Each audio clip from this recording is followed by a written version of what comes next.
dalam dunia hukum. Nah, pada episode kali ini kita akan membahas topik yang sangat penting dan juga relevan dalam kehidupan masyarakat, yaitu hukum perikatan dan juga isu-isunya yang ada sekarang ini. Nah, topik ini tidak hanya berkaitan dengan dari dalam buku hukum, tapi juga selalu berkaitan dengan kehidupan kita sehari-hari, baik dari jual beli, pinjam meminjam, penggunaan media digital dan juga perjanjian bisnis modern. Nah, di sini telah bersama saya dua narasumber kita yang luar biasa.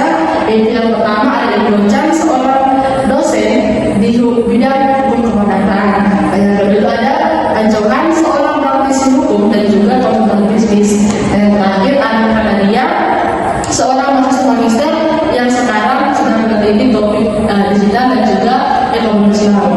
Nah, jadi untuk teman-teman semua yang ingin memahami perikatan dari dasar hingga isu terbarunya, pastikan tetap bersama kami di dalam podcast hari ini. Akan ada dengan wawasan baru dan bisa kalian gunakan dalam studi, pekerjaan dan juga kehidupan sehari-hari. Nah, teman-teman, tanpa memperpanjang kata, langsung saja kita mulai pada pembahasan topik kita hari ini. Jadi yang pertama yaitu Ibu Chan.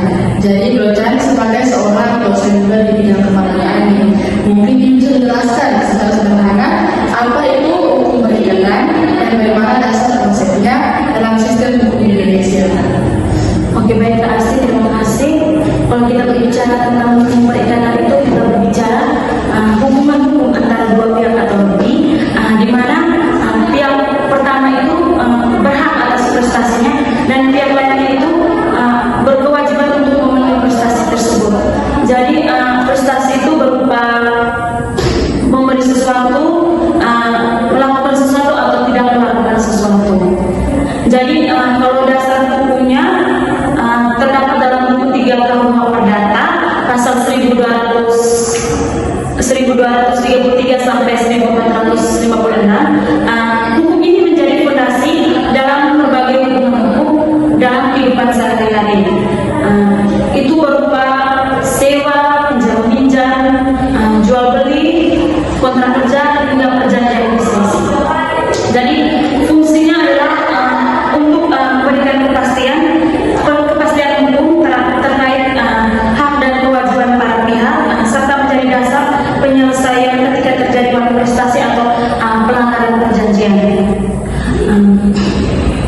Dalam perkembangan modern, terkait perikatan itu tidak hanya terjadi secara tertulis, tetapi juga melakukan kontrak digital karena sama-sama melakukan bisnis online dan transaksi e-commerce. Hal ini membuat hukum perikatan semakin penting dan relevan di dalam era teknologi. Baik, benar sekali Ibu. Berarti bisa dibilang bahwa hukum perikatan adalah dasar dari semua hukum dalam masyarakat modern. Betul sekali Kak Asti. Segala bentuk hubungan hukum yang melibatkan hak dan kewajiban dan pasti bersumber dari perjanjian atau perikatan, baik lahir dari perjanjian atau kontrak maupun dari undang-undang. Jadi misalnya tanggung jawab dalam perbuatan melawan hukum. Baik. Dari sekarang kita balik ke sumber kita yang kedua, yaitu Bapak Johan. Nah, Bapak Johan sebagai seorang praktisi hukum dan juga seorang konsultan bisnis, bagaimana pandangan Bapak tentang penerapan hukum perikatan dalam dunia usaha, serta apa saja isu yang sering muncul belakangan ini? Baik, terima kasih. Nah, kalau dalam dunia bisnis, perikatan itu merupakan salah satu fondasi utama dalam setiap kerjasama bisnis. Nah, karena dalam kerjasama kan ada perjanjian, dan dengan perjanjian itu bisa membuat potensi muncul masalah atau konflik itu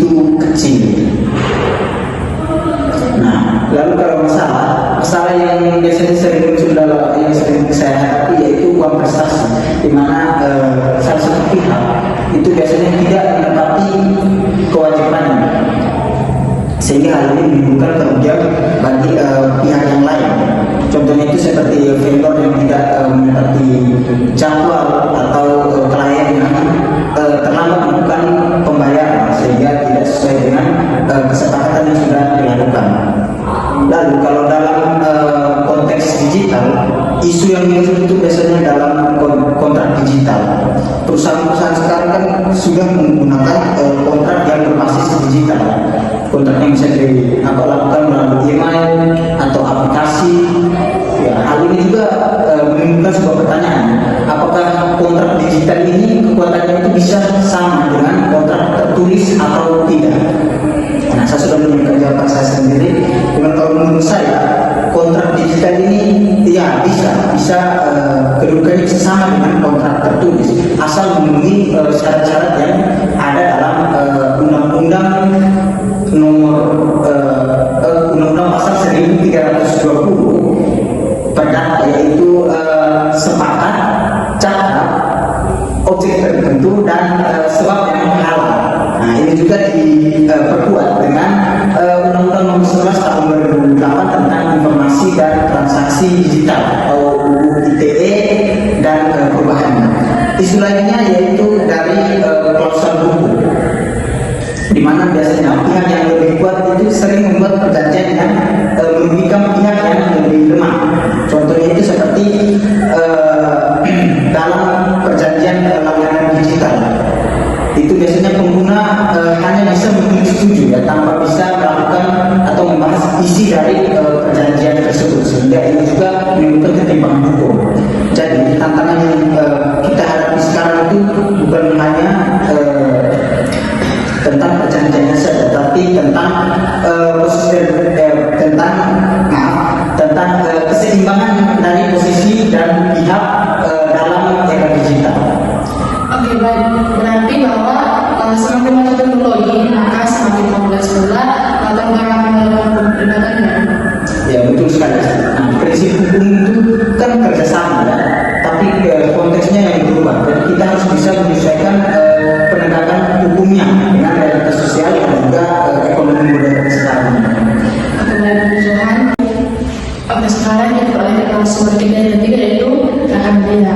Nah, sebagai seorang akademisi muda, bagaimana pandangan Kak Media tentang perbaikan di era digital serta apa saja isu yang menurut Kakak paling penting untuk diperhatikan saat ini? Oke, baik, terima kasih Kak Asti. Menurut saya perikatan di era digital ini mengalami transformasi secara besar-besaran. Adanya kontrak elektronik, tanda tangan digital, terus perjanjian online. Nah, itu mengubah wajah kontrak secara signifikan. Terus isu utama yang muncul adalah validitas dan keamanan perjanjian elektronik. Banyak masyarakat yang belum memahami bahwa perjanjian melalui platform digital selama memenuhi syarat-syarat perjanjian, nah itu memiliki kekuatan hukum yang sama dengan kontrak tertulis. Namun masalah timbul ketika data pribadi atau keamanan transaksi tidak terlindungi secara baik. Terus selain itu masih banyak kasus prestasi dalam transaksi online seperti barang tidak dikirim, terus kualitas tidak sesuai dengan yang digambar. Nah itu sebenarnya masyarakat bingung mau untuk kemana. Bisa saja pelakunya berada di kota atau di dalam negeri. Terus kalau kita lihat dari sisi akademik juga melihat pentingnya penyelesaian hukum nasional terhadap perkembangan teknologi saat ini. Hukum perikatan Indonesia yang bersumber dari KUHP Perdata abad ke-19 harus diperbarui agar lebih responsif terhadap dunia digital saat ini. Saya berpendapat bahwa perlu ada pendidikan di hukum berbasis teknologi agar generasi muda tidak hanya memahami teori hukum tetapi juga mampu menerapkannya di dunia digital. Iya, betul Kak Media. Jadi kedepannya hukum perikatan itu tidak bisa berbicara tentang pasal-pasal saja, tapi juga tentang perlindungan data, keamanan siber, dan juga perkembangan digital ya. Betul Kak Asti, hukum harus mengikuti perkembangan zaman. Jika masyarakat sudah digital, maka hukum harus lebih adaptif terhadap digitalisasi. Oke, baik. Oke, baik teman-teman. Tadi kita sudah mengenalkan tentang apa itu hukum perikatan dan juga isu-isunya yang ada sekarang ini.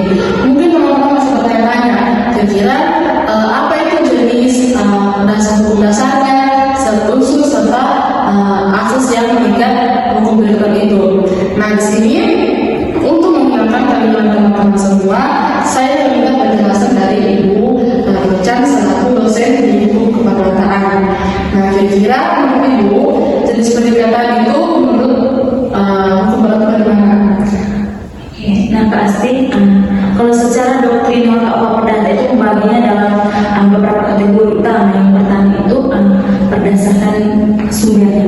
Kalau berdasarkan sumbernya itu perikatan hanya dari perjanjian dan undang-undang. Kalau dari perjanjian itu contohnya seperti jual beli, sewa, pinjam-pinjam.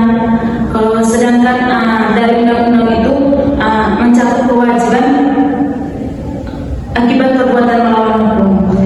Nah, yang kedua itu berdasarkan prestasinya. Jadi kalau berdasarkan prestasinya yaitu memberikan sesuatu, berbuat sesuatu atau tidak berbuat sesuatu. Jadi ini penting karena prestasi itu menentukan bentuk prestasi.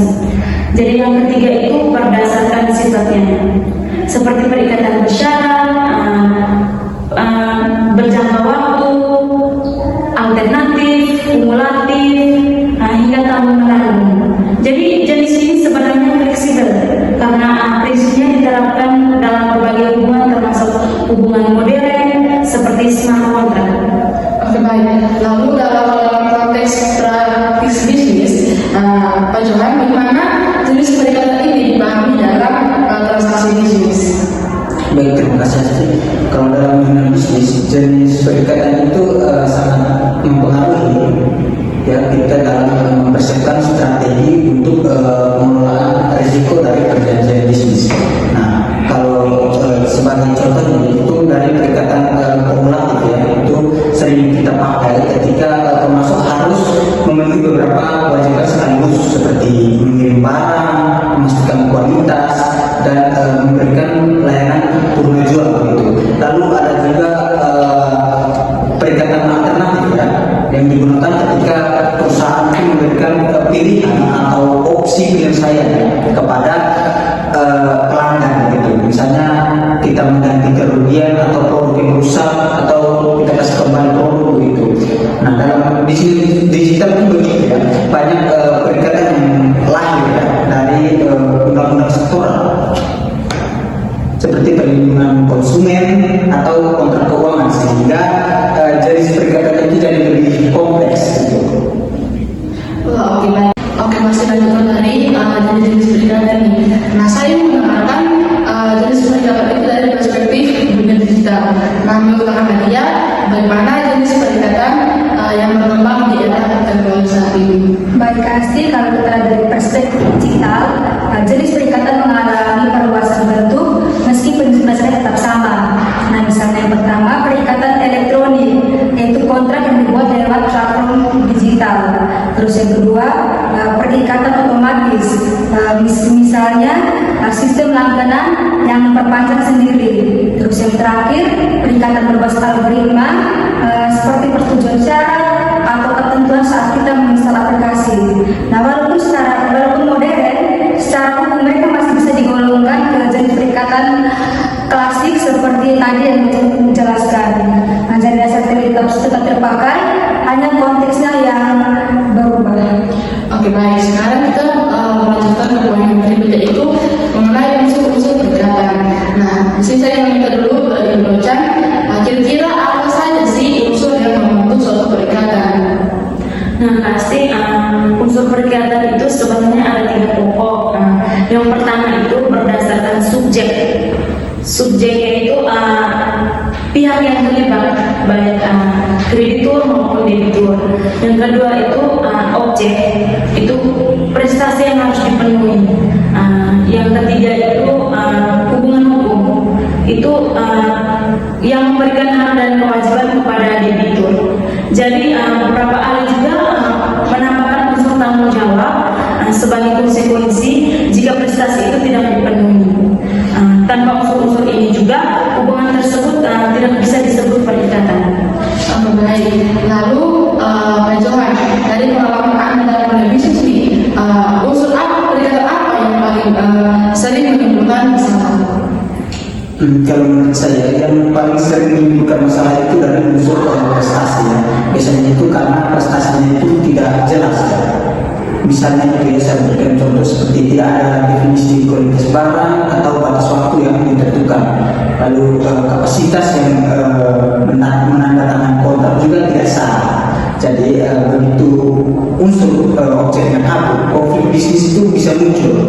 Nah, karena itu kalau dalam praktik ya, penyusunan kontrak itu harus sangat rinci ya, agar unsur-unsur dari perikatan ini jelas dan dapat kita laksanakan dengan baik. Oke, lalu di dalam era digital ini, bagaimana unsur-unsur perikatan itu diterapkan dalam perikatan digital? Baik Asti, dalam perikatan digital unsurnya tetap sama, namun bentuknya yang berubah. Nah, contohnya subjek bisa berupa akun digital, meski bisa ditelusuri ke identitas asli.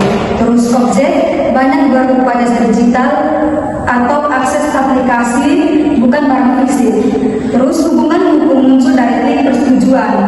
Nah, masalahnya sering muncul karena user tidak membaca syarat layanan, padahal unsur hubungan hukum sudah terbentuk saat mereka menekan tombol setuju. Oke, baik. Jadi sekarang kita masuk pada poin yang tadi, yaitu asas-asas dalam hukum perikatan. Justru saya ingin meminta dulu Ibu Rocan menjelaskan bagaimana atau apa saja asas-asas yang menjadi prinsip dasar dalam hukum perikatan. Nah, pasti dalam hukum perikatan itu ada beberapa asas-asas fundamentalnya. Yang pertama itu asas kebebasan berkontrak, itu ada pada pasal 1338 ayat 1. Jadi para pihak itu bebas membuat perjanjian sepanjang tidak bertentangan dengan hukum, kesusilaan dan ketertiban umum. Yang kedua itu asas konsensualitas. Itu perikatan lain sejak sepakat tercapai meskipun belum dituangkan secara tertulis. Yang ketiga itu asas itikat baik. Perjanjian itu harus dilaksanakan dengan itikat baik sejak awal sampai dengan pelaksanaannya. Yang keempat itu asas kepastian hukum. Itu memberikan kejelasan hak dan kewajiban kepada para pihak. Jadi pasti dalam asas ini menjadi fondasi utama untuk menafsirkan dan melaksanakan perikatan. Oke, baik Ibu. Lalu Pak Johan, bagaimana asas ini terlihat dalam kontrak bisnis? Baik, kalau dalam bisnis sendiri, mungkin asas yang paling terasa itu asas kebebasan berkontrak. Ya. Tapi kalau dalam praktiknya sendiri, kebebasan berkontrak ini tidak benar-benar mutlak ya. Karena banyak perusahaan besar memasukkan klausul itu ya, sehingga membuat posisi dari konsumen itu biasanya lebih lemah. Nah, disinilah kita membutuhkan asas dari keseimbangan dan kepastian hukum.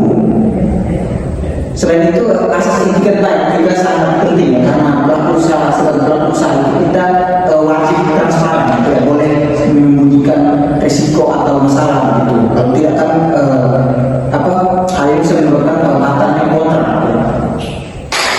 Baik, lalu dalam konteks Indonesia Telegrafi, bagaimana asas perikatan ini dilakukan di era digital sekarang? Oke, baik Asti, kalau dalam digital asas perikatan justru semakin penting. Nah, misalnya yang pertama asas etika. Nah, baik ditanggung oleh perusahaan yang menyembunyikan informasi penting dalam terms and conditions yang panjang. Terus yang kedua, asas kebebasan berkontrak terbatas karena pengguna tidak bisa menawar isi kontrak digital. Terus yang ketiga, asas konsensualisme diuji karena masyarakat sering tidak memahami bahwa klik persetujuan adalah bentuk kesepakatan. Nah, dengan kata lain, asas-asas ini justru menjadi kontrol etis dalam perkembangan teknologi. Oke, baik. Sekarang kita beralih ke poin yang terakhir, yaitu dasar dari hukum perikatan sendiri. Nah, di sini saya kembali kepada Ibu Rocan. Kira-kira apa sebagai dasar dari hukum perikatan yang ada di Indonesia ini?